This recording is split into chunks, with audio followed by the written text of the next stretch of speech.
തിരുവനന്തപുരം കാസർഗോഡ് വന്ദേ ഭാരതിൽ വാതക ചോർച്ച. C5 കോച്ചിൽ പരിശോധന നടത്തിയ ശേഷം ട്രെയിൻ യാത്ര തുടർന്നു. വിവരങ്ങളുമായി അരുൺ ശങ്കർ ചേരുന്നു. അരുൺ, വാതക ചോർച്ച ഗുരുതരമായ ഒരു പ്രശ്നമായിരുന്നോ? ശരിക്കും എന്താണ് സംഭവിച്ചത്? ഏകദേശം 20 മിനിറ്റ് മുമ്പാണ് തിരുവനന്തപുരം കാസർഗോഡ് വന്ദേ ഭാരത് എക്സ്പ്രസിൽ വാതക ചോർച്ച ഉണ്ടായത്. വലിയൊരു ശബ്ദത്തോടു കൂടിയാണ് ഈ വാതക ചോർച്ച ഉണ്ടായത്. ഇപ്പോൾ ആലുവ സ്റ്റേഷനിൽ വണ്ടി പിടിച്ചിട്ട് പരിശോധന നടത്തുന്നു എന്നാണ് മനസ്സിലാക്കുന്നത്. ഈ വാതക ചോർച്ച ഉണ്ടായതിനെ തുടർന്ന് യാത്രക്കാർക്ക് വലിയ ശ്വാസതടസ്സമൊക്കെ അനുഭവപ്പെടുകയും ചെയ്തിരുന്നു. എന്താണ് ഈ പൊട്ടിത്തെറിച്ചത് എന്നുള്ള കാര്യത്തിൽ ഇപ്പോഴും വ്യക്തതയില്ല. നിലവിൽ പരിശോധനയ്ക്ക് ശേഷം ആലുവ സ്റ്റേഷനിൽ നിന്ന് ട്രെയിൻ പുറപ്പെട്ടിട്ടുണ്ട് എന്നാണ് മനസ്സിലാക്കുന്നത്. ശരി, അരുൺ ശങ്കറാണ് വിവരങ്ങൾ തന്നത്.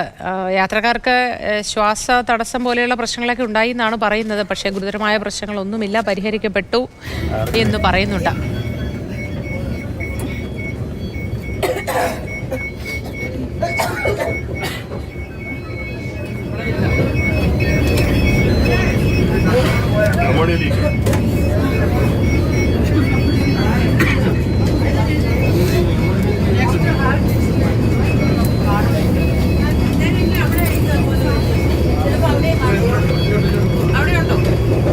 ആ കോച്ച് കുഴപ്പമില്ല.